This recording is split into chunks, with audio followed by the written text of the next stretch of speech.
চাঁদার জন্য police officer এতটা হিংস্র হয়ে ওঠে যে সে শহরের প্রতিটি দোকানে হামলা করে, অসহায় মানুষদের মারধর করে, চাঁদা আদায় করে। তার এই অত্যাচার থেকে শহরকে রক্ষা করতে সামনে এগিয়ে আসে এক সাহসী মেয়ে, যে একজন সংসদ সদস্য। মেয়েটি কিভাবে পুলিশের সাথে লড়াই করে এবং পুলিশের শেষ পরিণতি কি হয় তা জানতে পারবেন আজকে ভিডিওতে। তো কথা আর না বাড়িয়ে আসুন গল্পটি শুরু করা যাক। শহরের কেন্দ্রস্থলের এক রাস্তার মোড়ে বসেন রহিম মিয়া। তিনি পুরনো একজন চাওয়ালা। বয়স প্রায় 50 পার হয়ে গেছে। তার ছোট্ট দোকান, কেবল বাঁশের বেড়া আর টিনের চাল। তবু প্রতিদিন সকাল থেকে রাত পর্যন্ত অনেক মানুষ তার দোকানে ভিড় জমায়। এক কাপ চায়ের সাথে মানুষের গল্প, হাসি, দুঃখ ভাগাভাগি করার জায়গা হয়ে উঠেছে তার এই দোকান। কিন্তু প্রতিদিনই তার মনে ভয় কাজ করে, আজ আবার পুলিশ অফিসার রবিউল এসে টাকা চাইবে কিনা। রবিউল ছিল শহরের এক থানা ইনচার্জ, আইন রক্ষার দায়িত্ব তার। কিন্তু সবাই জানত তার আসল পরিচয় একজন চাঁদাবাজ, এক অত্যাচারী। রবিউলের স্বভাবই ছিল ভয় দেখানো। তিনি ছোট ব্যবসায়ীদের কাছে গিয়ে হুমকি দিতেন, টাকা দিবি না, দোকান গোটায় নিয়ে যাব, দেখি তো কাগজপত্র আছে কিনা, থানায় নিয়ে গেলে ব্যবসা বাঁচবে না। লোকজন তার ভয়েই টাকা দিত। কারো সাহস হতো না প্রতিবাদ করার। একবার শহরের এক তরুণ ফল বিক্রেতা প্রতিবাদ করেছিল। তখন রবিউল দিনের বেলা রাস্তায় লোকটার গলা ধরে মারতে মারতে রক্ত ঝরিয়ে দিয়েছিল। এরপর আর কেউ সাহস করেনি কিছু বলার। সেই সকালে রহিম মিয়া কাপা হাতে চায়ের কাপ গুনছিলেন। হঠাৎ তিনি দেখলেন কালো রঙের থানার গাড়িটা আসছে। গাড়ি থামতেই মানুষের বুক ধক করে উঠল। কয়েকজন তাড়াহুড়ো করে দোকান গোটাতে লাগল। শিশুরা মায়ের আঁচল একড়ে ধরল। গাড়ি থেকে নামলেন রবিউল। তার পায়ের শব্দ শুনলেই আশেপাশের ব্যবসায়ীরা থরথর করে কাঁপতে থাকে। রবিউল সোজা এসে দাঁড়ালেন রহিম মিয়ার সামনে। এই বুড়া, টাকা রেডি আছে তো? রহিম মিয়া ভীতু গলায় বললেন, স্যার, বাজারে চায়ের দাম বাড়ছে, এই মাসে খুব কষ্টে চলতেছে, একটু সময় দেন স্যার। রবিউল গর্জে উঠলেন, এই বুড়া, সময় দেন মানে? আইন মানিস না, আমার চোখের সামনে দাঁড়িয়েছিস? সাহস তো কম না। তিনি এক ঝটকায় রহিম মিয়ার দোকানের সামনে রাখা চায়ের কেটলি লাথি মেরে ফেলে দিলেন। গরম চা ছড়িয়ে পড়ল মাটিতে। আর কয়েকজন ক্রেতা আতঙ্কে সরে গেল। রহিম মিয়া কেঁপে কেঁপে কাঁদতে লাগলেন। এমন ঘটনা শহরে নতুন নয়, প্রতিদিনই ঘটে। কিন্তু লোকজন কেবল তাকিয়ে দেখে, কেউ প্রতিবাদ করে না। কারণ সবাই জানে, যদি পুলিশকে কিছু বলে তবে রাতে তাদের ঘরে হয়তো মাদক ঢুকে কেস মামলা দিয়ে দেওয়া হবে, কিংবা মিথ্যা অভিযোগে হাজতে পাঠিয়ে দেওয়া হবে। শহরটা ধীরে ধীরে নিঃশব্দ হয়ে যাচ্ছিল। ভয় যেন সবার রক্তে ঢুকে গিয়েছিল। কিন্তু কেউ জানত না, এই শহরের বাইরে পাশের গ্রামে একজন সাহসী তরুণী আছেন, যিনি খুব শিগগিরই এই অত্যাচারের বিরুদ্ধে দাঁড়াবেন। তিনি শুধু সাধারণ মেয়ে নন, তিনি দেশের একজন নির্বাচিত সংসদ সদস্য, এমপি। নাম মাহিনুর সুলতানা। সুলতানাকে মানুষ চিনত তার দৃঢ়তা আর সাহসের জন্য। তিনি সবসময় গরিব দুঃখী মানুষের পাশে দাঁড়াতেন। তার বাবা ছিলেন একজন স্কুল শিক্ষক, সৎ, ন্যায়ের পক্ষে আর ভীষণ পরিশ্রমী মানুষ। মা ছিলেন গৃহিণী, কিন্তু গ্রামের অসহায় মানুষদের সাহায্যে সবসময় এগিয়ে আসতেন। এই পরিবেশেই বড় হতে হতে সুলতানা শিখেছিলেন, মানুষের পাশে দাঁড়ানোই জীবনের সবচেয়ে বড় দায়িত্ব। শহরের এই দুঃখজনক খবর ধীরে ধীরে পৌঁছে যাচ্ছিল তার কানে। একদিন সকালে তিনি গ্রামের প্রাথমিক বিদ্যালয়ে শিশুদের সাথে দেখা করতে গিয়েছিলেন। তখন পাশের শহর থেকে কয়েকজন ব্যবসায়ী তার কাছে দৌড়ে এলেন, মুখে আতঙ্ক, শরীরে ঘাম। আবা, বাঁচান আমাদের, কান্না জড়িত কণ্ঠে বললেন একজন। সুলতানা অবাক হয়ে জিজ্ঞেস করলেন, কি হয়েছে? তারা বলতে শুরু করল শহরের পুলিশ অফিসার রবিউলের অত্যাচারের গল্প। কিভাবে ছোট ছোট দোকানীদের কাছ থেকে টাকা আদায় করছে, কিভাবে প্রতিবাদ করলে রাস্তায় মেরে রক্তাক্ত করছে। একজন বৃদ্ধ হকার কাঁদতে কাঁদতে বললেন, আপা, আমরা তো কষ্ট করে দিনে কয়েকশো টাকা রোজগার করি, সেই টাকাও সে কেড়ে নেয়, না দিলে দোকান ভেঙে দেয়, আমরা কোথায় যাব? এই কথা শুনে মাহিনুরের চোখে আগুন জ্বলে উঠল। তার মুঠো শক্ত হয়ে গেল। তিনি দৃঢ় কণ্ঠে বললেন, না, এটা চলতে দেওয়া যায় না। পুলিশ মানুষের সেবক হওয়ার কথা, আর তারা যদি অত্যাচারী হয়ে ওঠে তবে জনগণের প্রতিনিধি হিসেবে তাদের জবাবদিহি করতে আমি বাধ্য। সেদিনই তিনি সিদ্ধান্ত নিলেন, শহরে গিয়ে সরাসরি বিষয়টা দেখবেন। তার ভেতরে সাহসী মেয়ে আবার জেগে উঠল। রাতে নিজের ডায়েরিতে তিনি লিখলেন, অন্যায় যখন পুলিশের পোশাক পরে আসে তখন প্রতিবাদ করা শুধু সাহস নয়, দায়িত্ব। এমপি সুলতানা একটি সাধারণ সালোয়ার কামিজ করে শহরে প্রবেশ করলেন। তিনি সবসময় চান সাধারণ মানুষের মতো মিশে থাকতে। সঙ্গীতার একজন সহকারী। তবে তিনি নির্দেশ দিয়েছেন, আমার পরিচয় এখন কেউ জানবে না, আমি আগে নিজের চোখে দেখতে চাই। ঠিক তখনই সামনে থেকে থানার কালো গাড়ি আসতে দেখা গেল। গাড়ি থামতেই মানুষের বুক ধক করে উঠল। কয়েকজন তাড়াহুড়ো করে দোকান গোটাতে লাগল। শিশুরা মায়ের আঁচড় আঁকড়ে ধরল। গাড়ি থেকে নামলেন রবিউল। তার গলার শব্দ এত জোরে যে আশেপাশে দাঁড়িয়ে থাকা মানুষ হঠাৎ থমকে গেল। এই যে সবাই রেডি হয়ে যা, আজ টাকা না দিলে দোকান থাকবে না। প্রথমে তিনি গেলেন এক তরুণ ফল বিক্রেতার কাছে। এ ছোকরা, টাকা বের কর। তরুণটি কাপা কণ্ঠে বলল, স্যার, আজকে বিক্রি ভালো হয়নি, কাল সকালে দিব। রবিউল তার গালে এক চড় মারল, তারপর সামনে সাজানো থলগুলো লাথি মেরে ফেলে দিল। কমলা, কলা, আপেল সব গড়িয়ে পড়ল রাস্তায়। আশেপাশের মানুষ শুধু তাকিয়ে রইল, কেউ কিছু বলল না। সুলতানার বুকের ভেতরে রাগে আগুন জ্বলছিল। তিনি দাঁত চেপে সবকিছু দেখছিলেন। এরপর রবিউল চলে গেলেন রহিম মিয়ার চায়ের দোকানে। এই বুড়া, আজ তোকে ছাড়ব না, টাকা দিবি নাকি দোকান ভেঙে দেব? রহিম মিয়া কাঁদতে কাঁদতে বললেন, স্যার, এই দোকানই আমার সংসার চালানোর ভরসা, দয়া করে। কথা শেষ হওয়ার আগেই রবিউল তার লাঠি দিয়ে দোকানের টেবিল উল্টে দিলেন। এই দৃশ্য দেখে সুলতানা আর চুপ থাকতে পারলেন না। তিনি ভিড় ঠেলে সামনে চলে গেলেন। থামুন!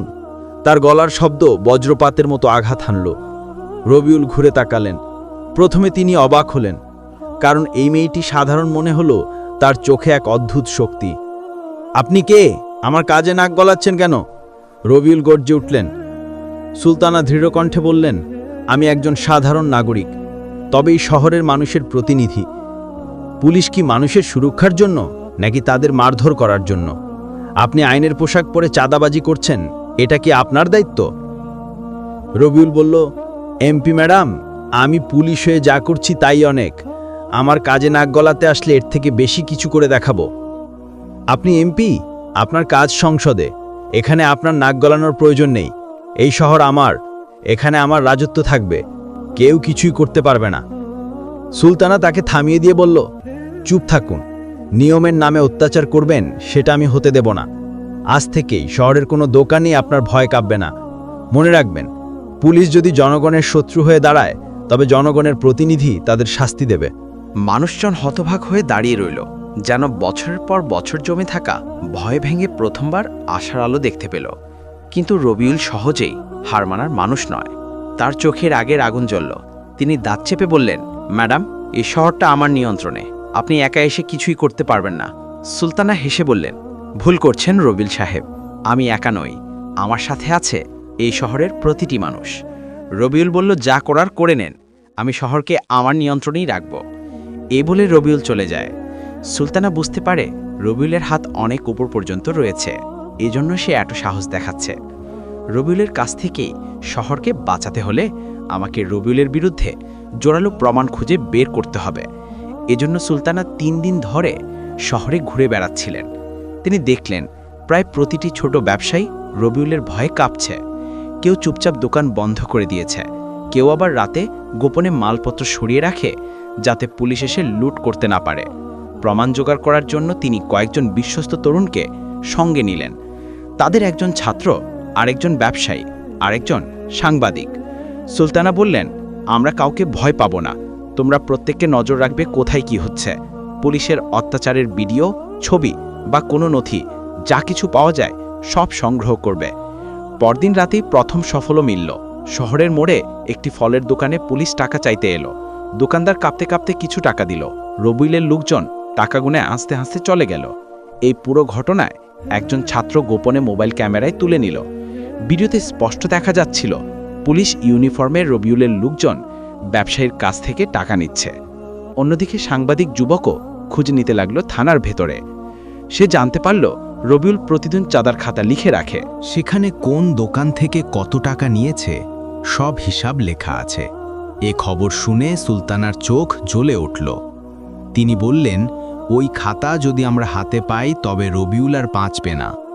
কিন্তু সমস্যা হলো, খাতাটা থানার ভেতরে তালাবদ্ধ আলমারিতে রাখা থাকে। সুলতানা রাতে তার দলকে নিয়ে বসে পরিকল্পনা করলেন। তিনি বললেন, আমরা চুরি করতে যাচ্ছি না, শুধু সত্যটা জনগণের সামনে আনব। এজন্য একটু ঝুঁকি নিতে হবে। সাংবাদিক যুবক বলল, আমি এক সিভিল ড্রেস অফিসারকে চিনি, সে রবিউলের কাজকর্মে বিরক্ত। তাকে রাজি করানো গেলে খাতা আনার কাজ সহজ হবে। কয়েকদিন পর সে অফিসারের সাথে গোপন বৈঠক হলো। তিনি বললেন, আমি জানি রবিউল অন্যায় করছে, কিন্তু প্রকাশ্যে কিছু বললে চাকরি যাবে। আমি খাতাটা বাইরে এনে দিতে পারবো, তবে আমার নাম যেন কখনো প্রকাশ না পায়। মাহিনুর মাথা নেড়ে বললেন, চিন্তা করবেন না, আমরা কাউকে বিপদে ফেলব না, শুধু প্রমাণ চাই। অফিসার রাজি হলেন। এক ঝড়ো রাতে খবর এলো খাতা বের করা গেছে। অফিসার সেটি গোপনে সাংবাদিক যুবকের হাতে দিলেন। খাতা খুলতেই দেখা গেল পাতার পর পাতা লেখা, কোন দোকান থেকে কত টাকা আদায় করা হয়েছে, কোন তারিখে কে দিয়েছে, এমনকি কত টাকা রবিউলের কাছে গেছে, কতটা ভাগে ভাগ রয়েছে, সব কিছু প্রমাণ হাতে পেয়ে সবাই আনন্দে কেঁদে ফেলল। সুলতানা বললেন, এবার রবিউল আর বাঁচবে না, এই খাতা জনতার অস্ত্র হয়ে উঠবে। কিন্তু খবর দ্রুত ছড়িয়ে পড়ল যে খাতাটা নেই। রবিউল ভীষণ ক্ষেপে গেল। সে চিৎকার করে বলল, যেই হোক, যেখানেই থাকুক, এই খাতা যদি প্রকাশ হয় আমার শেষ। এখন সময় এসেছে সুলতানাকে শেষ করার। খাতা হারানোর পর রবিউল দিশাহারা হয়ে গেল। দিনের পর দিন যেসব ব্যবসায়ীকে ভয় দেখিয়ে ডাকা নিত, এখন সবাই সাহসী হয়ে উঠছে। এদিকে সংবাদ মাধ্যমও খবর প্রকাশ শুরু করল। শহরে পুলিশের চাঁদাবাজির প্রমাণ মিলেছে। সব শুনে রবিউলের চোখ ঘুম হারাম হয়ে গেল। সে এক রাতে তার ঘনিষ্ঠ সহযোগীদের ডেকে বলল, যদি খাতাটা প্রকাশ হয় আমি শেষ, তাই খাতা প্রকাশের আগে সুলতানাকে চুপ করতে হবে, মানুষের মনে ভয় ফেরাতে হবে। এজন্য পরদিন রাতে শহরের একটি বাজারে ভয়ঙ্কর ঘটনা ঘটালো একদল মুখোশ পরা লোক। হঠাৎ করে বাজারে ঢুকে দোকান ভাঙচুর শুরু করল। তারপর পেট্রোল ঢেলে দোকানে আগুন ধরিয়ে দিল। মুহূর্তে আগুন চারিদিকে ছড়িয়ে পড়ল। চারদিক থেকে চিৎকার শোনা গেল, আগুন, আগুন বাঁচাও। অনেক ব্যবসায়ী জীবনের সঞ্চয় হারিয়ে অসহায় হয়ে কাঁদতে লাগল। পরদিন সকালে রবিউল মিথ্যা নাটক সাজালো। সে সংবাদ মাধ্যমে গিয়ে বলল, দেখুন, বাজারেই দুষ্কৃতিকারীদের আগুন দিয়েছে। আমি চেষ্টা করছি শহরে শান্তি ফিরিয়ে আনতে, কিন্তু কিছু মানুষ উস্কানি দিচ্ছে। অর্থাৎ সে ইঙ্গিত দিল এইসব নাকি সুলতানার লোকেরা করেছে। খবর পেয়ে সুলতানা দৌড়ে বাজারে এলেন। চারদিকে পুড়ে যাওয়া দোকান, কালো ধোঁয়া, ব্যবসায়ীদের চোখের জল। এক বৃদ্ধ ব্যবসায়ী কাঁপতে কাঁপতে বললেন, আপা, আমরা সব হারালাম, এই আগুনও ওদের কাজ, এখন ওরা আপনাকে দোষ দেবে। সুলতানা দাগ চাপড়ে বললেন, না কাকা, এবার সত্যিটা সবাই জানবে। ওরা যত ষড়যন্ত্রই করুক, আমি পিছু হটব না। তিনি গোপনে ভিডিও এবং খাতার কপি সংবাদ মাধ্যমের হাতে তুলে দিলেন। সাংবাদিকেরা প্রতিজ্ঞা করল, আমরা সত্য প্রকাশ করব। রবিউলের সব প্ল্যান নষ্ট হয়ে হঠাৎ একদিন স্থানীয় একটি টিভি চ্যানেলে বিশেষ প্রতিবেদন প্রচার হলো। সাংবাদিক বললেন, আমাদের হাতে এসেছে পুলিশের গোপন খাতা, যেখানে প্রতিটি দোকান থেকে কিভাবে টাকা তোলা হয়েছে তার বিস্তারিত লেখা আছে। এছাড়া একটি ভিডিওতেও দেখা গেছে রবিউলের লোকেরা দোকানদারের কাছ থেকে জোর করে টাকা নিচ্ছে। টিভির পর্দায় সেই ভিডিও চালানো হলো। দেখা গেল ফলের দোকানদার কাঁপতে কাঁপতে টাকা দিচ্ছে, আর পুলিশ সদস্যরা হাসতে হাসতে চলে যাচ্ছে। এরপর চাঁদার খাতার পাতাগুলো দেখানো হলো। তাতে স্পষ্ট লেখা, ফল দোকান 500 টাকা, চা দোকান 300 টাকা, কাপড়ের দোকান 1000 টাকা। সব কিছুর নিচে রবিউলের স্বাক্ষরও ছিল। মানুষ বিস্ময়ে ভবাক হয়ে গেল। তারা টিভির সামনে বসে চিৎকার করে উঠল, আমরা যা ভেবেছিলাম সেটাই সত্যি, পুলিশই আমাদের লুট করছে। পরের দিন শহরের রাস্তায় হাজার হাজার মানুষ জড়ো হলো। তাদের হাতে প্ল্যাকার্ড, চাঁদাবাজ রবিউলের বিচার চাই, ন্যায়ের জয় হোক। রবিউল টিভি দেখে ক্ষেপে উঠল। সে টেবিল চাপড়ে চিৎকার করে বলল, এখন আর পেছনোর উপায় নেই। যদি আমি হারি, তবে শেষ মুহূর্ত পর্যন্ত লড়ব, শহরকে রক্তে ভাসিয়ে দেব। তার চোখে তখন ভয়ঙ্কর আগুন জ্বলছিল।